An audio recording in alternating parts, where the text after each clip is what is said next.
আসসালামু আলাইকুম প্রিয় শিক্ষার্থীরা, আমরা আজকে চট্টগ্রাম বিশ্ববিদ্যালয় এই যে B2 প্লাস ইবি ধর্মতত্ত্ব, এখানে কিন্তু আরবি সাহিত্য থেকে তোমাদের ভর্তি পরীক্ষায় কোশ্চেন আসে।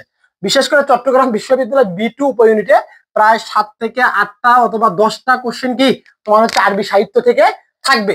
আজকে আমরা যে বিষয়ে জানবো সেটা হচ্ছে এই যে আরবি সাহিত্য উপন্যাসের বিভিন্ন জনক আছে, পরীক্ষা আসতে পারে। আরবি সাহিত্য উপন্যাসের বিভিন্ন জনক, মাকামাত জনককে, আবার আরবি উপন্যাসের জনককে, আধুনিক আরবি উপন্যাসের জনককে, এরকম কোশ্চেন কিন্তু তোমাদের কি চট্টগ্রাম বিশ্ববিদ্যালয় B2 প্লাস ইবি ধর্মতত্ত্ব ভর্তি পরীক্ষায় আসে, প্রায় বছরই আসে। প্রায় 10টা থেকে 8টা কোশ্চেন কি তোমাদের হচ্ছে চবি B2 তে থাকবে। আজকে আমরা একটু সহজ কথা একটু জানবো, সেটা হচ্ছে এই যে বিভিন্ন যে সাহিত্য উপন্যাসের জনক আছে, আমরা একটু তাদের সম্পর্কে একটু সংক্ষিপ্ত ভাবে একটু আমরা জানবো। প্রথমে আমরা জানবো হচ্ছে তোমার হচ্ছে আরবি কবিতার জনককে। এই যে দেখো, আরবি কবিতার জনককে, আরবি কবিতার জনক হচ্ছে ইমরুল কায়েস। আরবি কবিতার জনককে ইমরুল কায়েস। এখন ইমরুল কায়েস থেকে তোমাদের কি পড়তে হবে, তোমরা যদি এভাবে পড়তে পারো, দেখো ইমরুল কায়েস তিনি হচ্ছে জাহিলি যুগের কবি, তোমরা সবাই জানো। তার পুরো নাম হচ্ছে জুনদ ইবনে হাজাত, এবং তার প্রেমিকার নাম, তার কিন্তু প্রেমিকা ছিল, তার নাম হচ্ছে ওনাইয়া। এই যে ওনাইয়া, তার প্রেমিকার নাম কি? তার প্রেমিকার নাম হচ্ছে ওনাইয়া।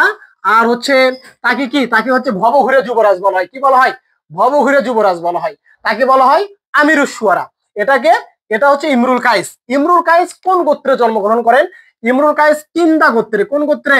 কিন্দা। এই যে কিন্দা গোত্রে ইমরুল কায়েস জন্মগ্রহণ করেন। তোমরা যদি এভাবে পড়তে পারো, আশা করি তোমরা চবি B2 তে কি, তুমি যদি আরবি এবং ইসলামিক স্টাডিজ ভালো করতে পারো, তাহলে কিন্তু অনেক দূরে এগিয়ে থাকবে। এদিকে ইবি ধর্মতত্ত্ব কি এগিয়ে থাকবে ইনশাল্লাহ। প্রিয় শিক্ষার্থীরা দেখো, আমরা এখন যে বিষয়ে জানবো সেটা হচ্ছে আরবি নাটকের জনককে। পরীক্ষা আসতে পারে আরবি নাটকের জনককে। আরবি নাটকের জনক হচ্ছে মারুন আল নাক্কাশ। মারুন আল নাক্কাশকে কি বলা হয়? আরবি নাটকের জনক বলা হয়। এরপরে 3 নাম্বারটা দেখো, মাকামা সাহিত্যের জনককে। মাকামা সাহিত্য, মাকামা, এই মাকামা সাহিত্যের জনক হচ্ছে বদিউজ্জামান আল হামাদানি। মাকামা সাহিত্যের জনক, ভর্তি পরীক্ষা আসবে।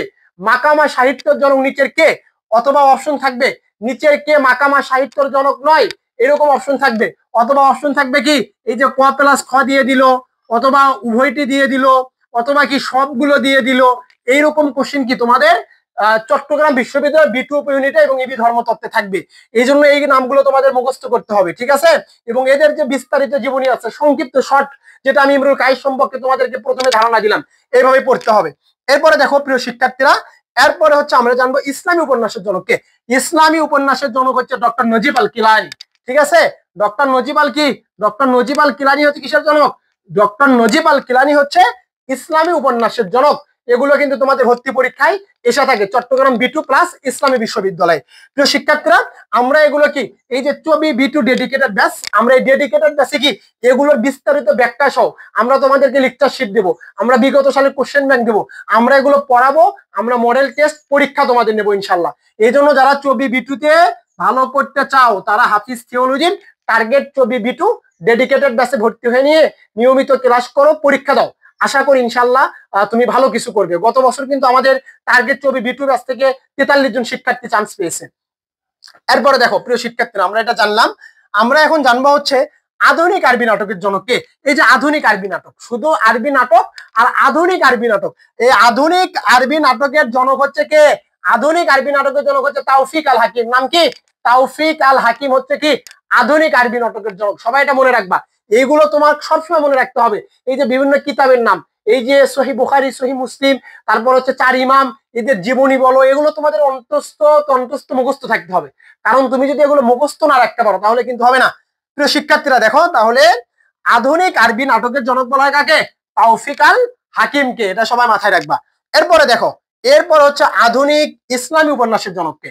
আধুনিক ইসলামী উপন্যাসের জনক, আধুনিক ইসলামী উপন্যাসের জনক বলা হয় হোসাইন হাইকলকে। কি বলা হয়? আধুনিক ইসলামী উপন্যাসের জনক বলা হয়। তাহলে শুধু উপন্যাসের জনক আর হচ্ছে শুধু কি আরবি নাটকের জনক, এগুলো কিন্তু তোমাদের কি, এগুলো প্যাচ লেগে যাবে, ঠিক উল্টা পাল্টা হয়ে যাবে। এই জন্য খুব সাবধান। আধুনিক আরবি উপন্যাসের জনককে হোসাইন হাইকল। এরপরে দেখো, এরপর হচ্ছে গীতি নাট্যর প্রবক্তা। গীতি নাট্যর প্রবর্তককে আহমদ শাওকি, কবিগুরু। একে কি বলা হয়? একে বলা হয় কবিগুরু, আধুনিক কবিগুরু। আধুনিক কবিগুরুকে, আরবি সাহিত্যের আধুনিক কবিগুরু হচ্ছে আহমদ শাওকি। আহমদ শাওকি কোথায় জন্মগ্রহণ করেন?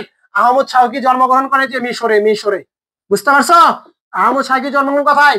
মিশরে জন্মগ্রহণ করেন। প্রিয় শিক্ষার্থীরা, আরো অনেকগুলো আছে, আমি তোমাদেরকে জাস্ট সংক্ষেপে বললাম। এগুলো আমরা পেইড বেসে বিস্তারিত পড়াবো ইনশাল্লাহ। যারা হাফিজ থিওলজিতে যুক্ত হতে চাও ইবি প্লাস টবিবি2, তোমরা আমাদের সাথে যোগাযোগ করবে আমাদের পেজে, অথবা 01774203018 এই নাম্বারে যোগাযোগ করবে। ইনশাল্লাহ আমরা তোমাদেরকে টবিবি2 প্লাস ইবি ধর্মতত্ত্ব আমরা বিস্তারিত তোমাদেরকে ব্যাখ্যা সহ পড়াবো। গত বছর আমাদের 40টা কোশ্চেনের মধ্যে কি তোমার হচ্ছে 34টা কোশ্চেন কমন ছিল আমাদের ক্লাস প্লাস আমাদের মডেল টেস্ট পরীক্ষা আমাদের লেকচার শিট থেকে। ইনশাল্লাহ আশা করি এবছরও থাকবে। সবার জন্য শুভকামনা।